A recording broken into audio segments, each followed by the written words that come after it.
the Malaysian government to promote economic development.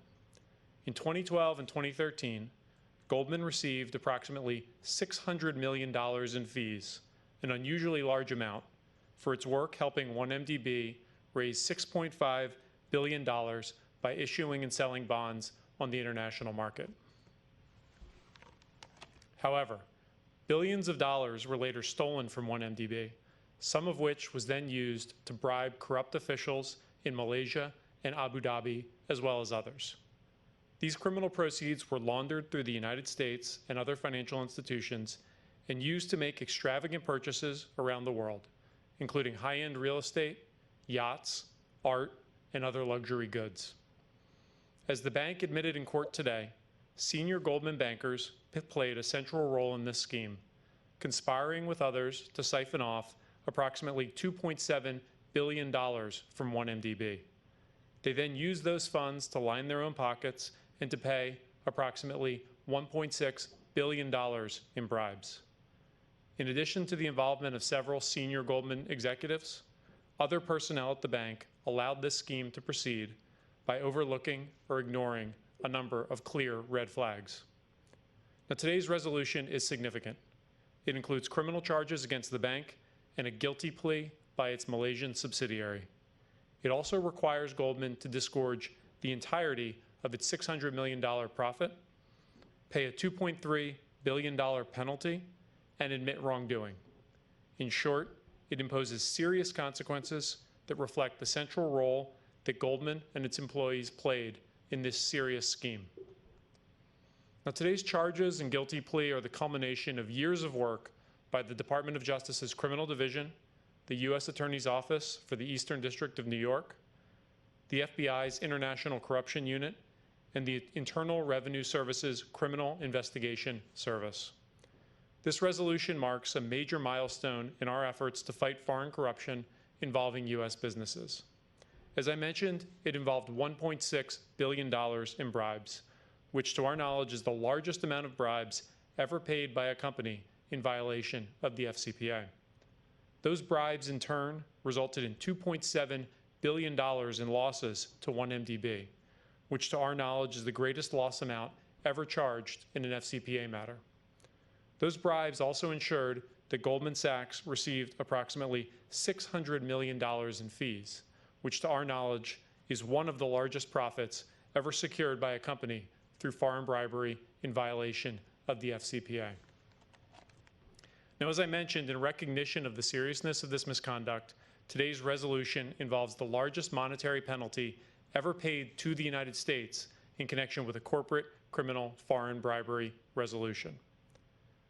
Now, beyond numbers, this case is also significant because it involved a massive corruption scheme carried out by executives of a preeminent American bank that caused significant harm. That harm was borne principally and in the first instance by the people of Malaysia, who saw a fund created to benefit them and for which they remain financially responsible, instead turned into a piggy bank for corrupt public officials and their cronies. This scheme also undercut confidence in the then Malaysian government and allowed billions of dollars in tainted funds to move through the U.S. and global financial systems. The U.S. is home to many of the world's preeminent financial institutions. As today's charges and guilty plea show, the Department of Justice will not hesitate to hold them accountable for harm that they cause here and abroad. Now, today's resolution is just the latest action that the Department of Justice has taken to hold wrongdoers accountable for and to assist victims of the 1MDB scheme. In addition to today's charges and plea involving Goldman Sachs, the department has announced charges against 3 individuals in connection with this corruption scheme, including 2 Goldman executives. One of those executives, a former participating managing director of the bank and chairman of its Southeast Asian operations, has already pleaded guilty. The other, a former managing director and head of investment banking for Goldman Sachs Malaysia, awaits trial in March of next year. The third, a foreign national, remains a fugitive from justice. Now, the allegations against these latter 2 individuals are, of course, just that, allegations unless and until they are proven guilty beyond a reasonable doubt. But these individual prosecutions, together with the significant resolution that we are here announcing today, demonstrate the department's steadfast commitment to punishing corporate misconduct by prosecuting not only responsible corporations, but also responsible individuals where appropriate. I would also like to note that the department's involvement in the 1MDB matter has not been limited solely to criminal prosecutions. It began more than 4 years ago when, in the largest collection of civil forfeiture actions ever brought by the department, we filed civil suits that collectively sought to recover more than $1.5 billion in assets connected with this scheme. The department's work has led to the identification and forfeiture of over $1.1 billion in assets traceable to 1MDB. Of that, the Department of Justice has already returned or assisted Malaysia in recovering more than $620 million, and we expect that many millions more will be returned to Malaysia in the months and years ahead. These forfeiture efforts were led by the Criminal Division's Money Laundering and Asset Recovery Section in partnership with our colleagues in the U.S. Attorney's Office for the Central District of California, the FBI, and the IRS. They were also made possible through our cooperation with partners in Switzerland, Singapore, Luxembourg, Malaysia, and the United Kingdom. And I would like to thank these partners for their help and assistance with this case. Now, today's case is also important because of the unprecedented cooperation and coordination that made it possible. Today's resolution includes crediting of Goldman's parallel resolutions with no fewer than 9 other U.S. and foreign authorities, the largest number ever in a foreign bribery case. And several of those cooperating and coordinating authorities are here with me today. Beyond sheer numbers, this unprecedented coordination is notable for 2 additional reasons. First, it shows that criminals cannot escape responsibility simply because their misconduct spans jurisdictions and law enforcement authorities. The Department of Justice and its partners here in the U.S. and across the world will work in parallel to investigate and prosecute fraud and corruption, no matter where it occurs. Second, it demonstrates that the department will ensure that fraud and corrupt conduct is punished appropriately and seriously, but not unfairly. Where companies work in good faith to facilitate a coordinated resolution in a case such as this, we will do our part by avoiding piling on and not imposing duplicative fines or penalties. Finally, I would like to note that this case was investigated and prosecuted, at least in part, during a global pandemic. It is a tribute to our team and our partners that they overcame this challenge and worked diligently to resolve this case. As this resolution shows, the Criminal Division and the Department of Justice remain open for business. Let me end by returning to an earlier point. The American financial system and our American financial institutions are the envy of the world. We have a duty to ensure that they remain free from corruption and that their considerable influence and power is used for good, not to harm others. The 1MDB fund held tremendous promise for the Malaysian people. But instead of realizing on that promise, it was looted by corrupt officials and their co-conspirators, including the Goldman Sachs bankers that we have charged. This criminal conduct is antithetical to good government. It hurts free markets, it undermines the rule of law, it creates an unlevel playing field, and it puts our national security at risk by enabling corrupt regimes around the world. It also erodes global confidence in our American financial institutions and the U.S. financial system. Today's resolution, coupled with the other actions the department has taken over the last several years in connection with this case, represent a major step towards restoring that confidence and making the people of Malaysia whole. It imposes serious consequences on Goldman for the bank's involvement in this serious misconduct. Thank you very much for being here today, and I would like to next turn the podium over, at least virtually, to my colleague, Acting U.S. Attorney Seth Ducharme in New York. Thank you. Thanks very much, Brian. Good afternoon, everyone. It's good to see you all today. My name is Seth Ducharme. I'm the Acting United States Attorney for the Eastern District of New York. And today I'm joined by Bill Sweeney, to my left, who's the Assistant Director in charge of the FBI for the New York field office, and my team here in Brooklyn, Jackie Kasoulis, Alex Smith, and Drew Roll, who stand beside me as well. Today's resolution of criminal charges against Goldman Sachs and its Malaysian subsidiary stands in part for the principle that U.S. federal law has a very long arm. When it comes to holding accountable those who unfairly tilt the scales in international business through the use of bribes, we look far and wide. In this investigation, we uncovered conduct as far away as Malaysia and Abu Dhabi that ran afoul of our U.S. criminal code, in particular, the Foreign Corrupt Practices Act. We also looked in our own backyard, just a couple of miles across the Brooklyn Bridge from where we're now standing to the New York financial district. And we there discovered that Goldman Sachs and some of its senior managers were involved in bribery, and we took appropriate action. Enforcing the FCPA is a mission with which our office is very familiar. As we have recently in other matters, here we once again enforce the statute to help stamp out international corruption and to maintain the integrity of our iconic American financial institutions. In so doing, we apply the rule of law to the offenders evenly and fairly, consistent with the principles of federal prosecution. Whoever the offenders may be, wherever we may find them, to corporations as well as to individuals. To be clear, this case isn't just about what happens in Malaysia, although that is very important, because that's where the injury was done. This case is also about the way our American financial institutions conduct business, and it's about reminding people where the boundaries to fair play are. There are certain lines which, if crossed, carry significant penalties, and justly so. The conduct at issue in this case involved a bribery and corruption scheme that spanned years, multiple transactions, multiple countries, multiple officials, and it involved a revered New York-based bank, Goldman Sachs. This was a scheme that helped Goldman Sachs make hundreds of millions of dollars in fees by using bribes to incentivize foreign officials to allow Goldman Sachs into bond deals that were supposed to support energy development in Malaysia. As a state-owned strategic investment fund in Malaysia, 1MDB's intended purpose was to help secure the long-term economic future of the Malaysian people.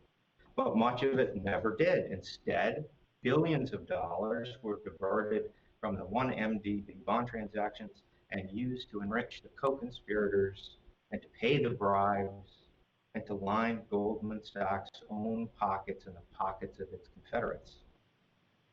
Through the promise and payment of well over $1 billion in bribes, Goldman Sachs obtained lucrative business from 1MDB, including a role on 3 bond offerings that raised approximately $6.5 billion for 1MDB and earned Goldman Sachs over $600 million in fees and revenue.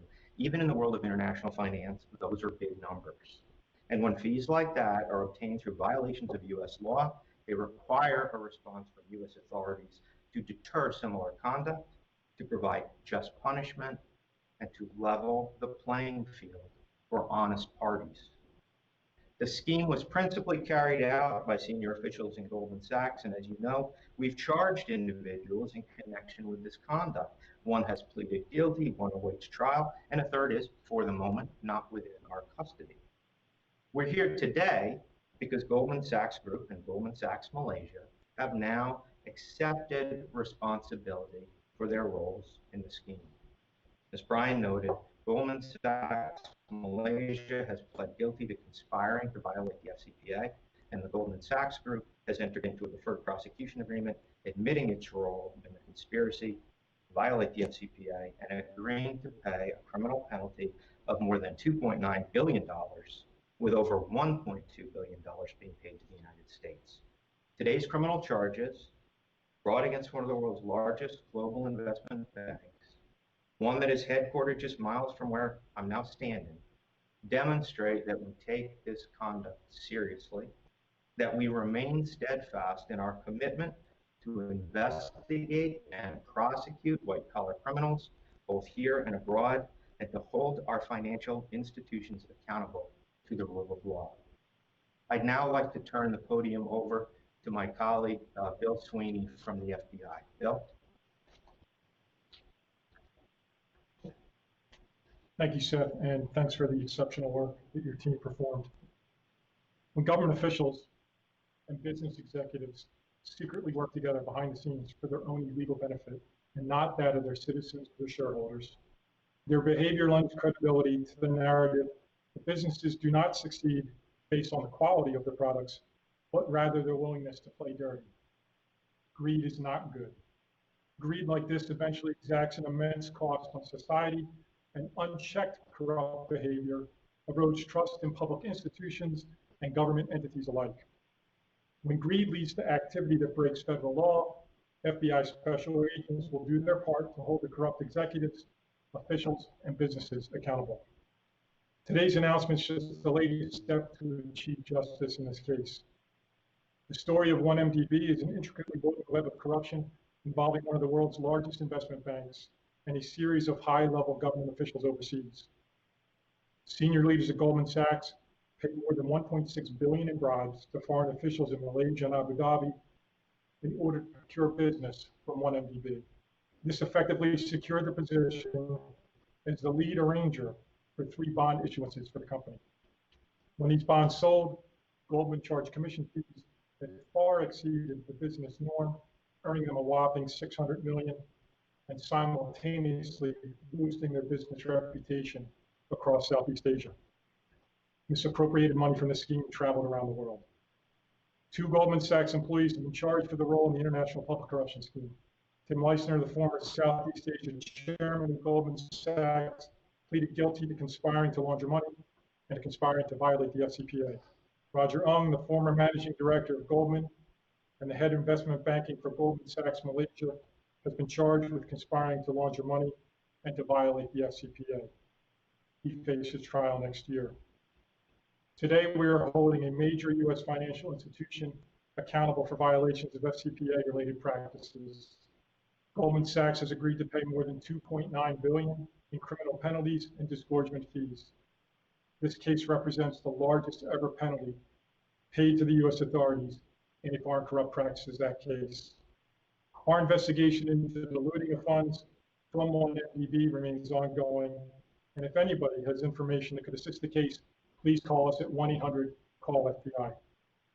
This resolution of this case would not have been reached without the joint commitment of our law enforcement partners here in the United States and overseas, to include those in Singapore, Switzerland, United Kingdom, Luxembourg, and of course, Malaysia. I wanted to thank you and thank your team and thank the department. And now I'll turn it back over to Brian. Thank you, Bill, and thank you, Seth. I'm glad you were able to join us from New York, and I wanted to echo Bill's thank you to our international partners who have assisted in this case, as well as to the team in New York under the leadership of Seth and Bill and the rest of our partners at the FBI and in the U.S. Attorney's Office who have been so integral to this case. With that, I will turn it over now to Stephanie Avakian, who is the Director of Enforcement at the U.S. Securities and Exchange Commission. Thank you.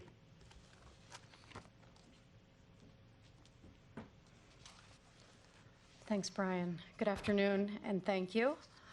I'm Stephanie Avakian, Director of the SEC's Division of Enforcement. Today, the SEC announced charges against Goldman Sachs for violating the anti-bribery, books and records, and internal control provisions of the Foreign Corrupt Practices Act. Goldman Sachs agreed to settle the charges and was ordered to pay a civil penalty of $400 million. The company was also ordered to pay disgorgement of more than $600 million, which has been satisfied by the payments the company made to the government of Malaysia and 1MDB in a related settlement. My law enforcement colleagues here have already described the facts of this case, so I'm not going to do it again. I will, however, note that from our perspective, this case highlights the continuing need for public companies to understand who they are doing business with, as well as to have controls that that are tailored to the risks presented by employees at all levels, including senior employees. This is particularly important where, as here, the transactions at issue involve billions of dollars of corporate assets. This case also demonstrates our longstanding and productive working relationships with the Department of Justice and other domestic and international regulatory and criminal authorities. Here, the SEC staff brought to bear all of our investigative skills. Among them, our skills in asset tracing and analyzing bank records.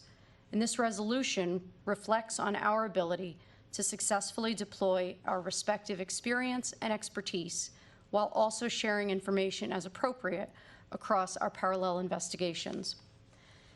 Vigorous enforcement of the FCPA is a high priority for the SEC. These cross-border investigations are complex and they typically take a long time to complete, in most cases, many years.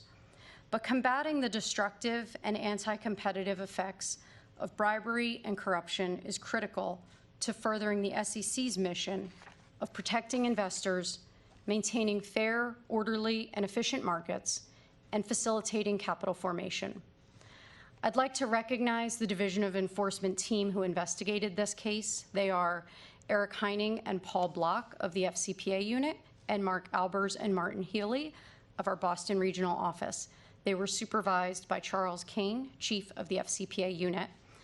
I'd also like to thank the many law enforcement colleagues in this matter, in particular, thanks to Brian Rabbit and his colleagues here in the Criminal Division of the Department of Justice, Seth Ducharme and his colleagues in the United States Attorney's Office for the Eastern District of New York, Bill Sweeney and his colleagues from the FBI, and Jason Gonzalez and his colleagues from the Board of Governors of the Federal Reserve System. And with that, let me turn it over to Jason Gonzalez. Thank you.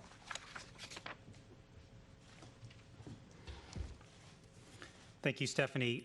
Good afternoon. My name is Jason Gonzalez, and I'm the Assistant General Counsel for Enforcement at the Federal Reserve Board. Today, the Federal Reserve Board is assessing a $154 million civil money penalty against the Goldman Sachs Group for the firm's failure to maintain appropriate oversight, internal controls, and risk management with respect to Goldman's involvement in a far-reaching scheme to defraud a Malaysian state-owned investment and development company known as 1MDB.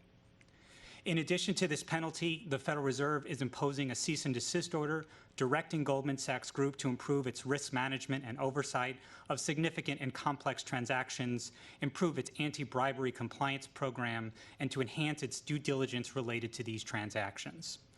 The Federal Reserve regulates and supervises Goldman Sachs and other large banks, and our examiners will monitor the bank's corrective actions on an ongoing basis. And as the bank's regulator, the Federal Reserve oversees the adequacy of the firm's risk management program, including controls over legal compliance. We are committed to taking firm action to remedy serious deficiencies and to hold banks accountable where there are violations of law. In addition, the Federal Reserve previously prohibited from banking 3 former Goldman employees for their actions on behalf of the firm in the misconduct related to the 1MDB offerings. In March 2019, the Federal Reserve prohibited former Goldman employees Tim Leissner and Roger Ng for their roles in the scheme to divert bond proceeds from the 1MDB offerings. Leissner was also fined $1.4 million. In January 2020, the Federal Reserve also prohibited a former Goldman employee, Andrea Vella, for unsafe and unsound practices in connection with the bond offerings. The Federal Reserve's actions send a strong message to the banking industry to make compliance with the law a priority. The action also highlights the importance of banks effectively managing operational risk and the consequences of failing to do so. The actions taken against Goldman Sachs serve to remind us that we must remain vigilant to protect the nation's financial system. The Federal Reserve is proud to share this responsibility with the Justice Department and the SEC. I want to close by expressing my gratitude to the men and women at the Federal Reserve and each of the agencies represented here today for their hard work and dedication. Today's action would not have been possible without their collective efforts. And I'd like to thank our host for holding this conference to announce this very important action. Thank you, Brian.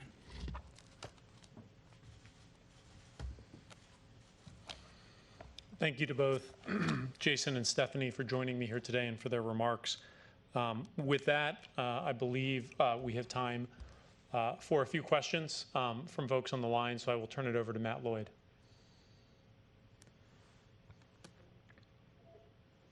We will now begin the question and answer session. To ask a question, you may press star, then 1 on your touchtone phone. If you are using a speakerphone, please pick up your handset before pressing the keys. To withdraw your question, please press star, then 2. Please note that you will be limited to 1 question today, and we do ask that when you pose your question, you specify who it is for. Now we will pause momentarily to assemble our roster.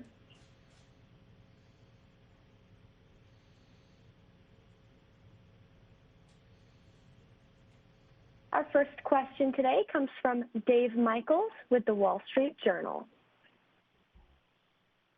Oh, hi. Thanks for taking the question. I guess this question is for the Assistant Attorney General.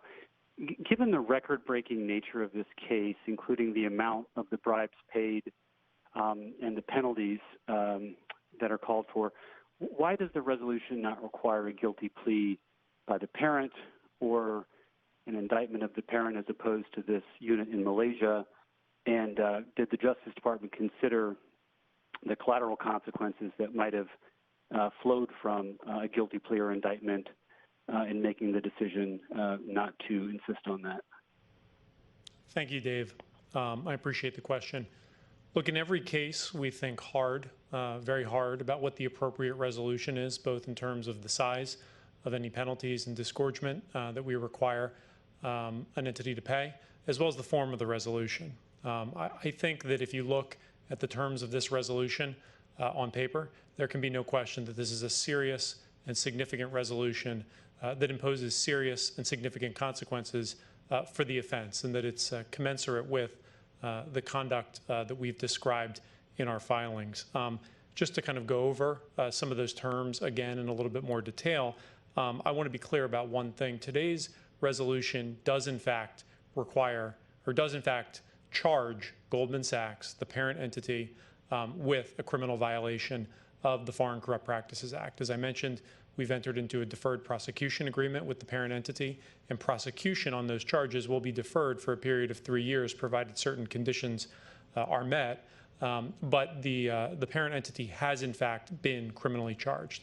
And as you point out, Dave, the Malaysian subsidiary of the parent entity, Goldman Sachs Malaysia, has not only been charged criminally, but has pleaded guilty to and admitted its liability for criminal FCPA violations. And as I'll note, this scheme, while global in nature, was of course focused on Malaysia. And so I think it makes sense that the Malaysian subsidiary of Goldman Sachs is the one who has been charged and pled guilty here today. I'll also note, in addition to those charges, that we've charged, as I mentioned, 3 individuals with money laundering and FCPA violations in connection with their roles in this scheme.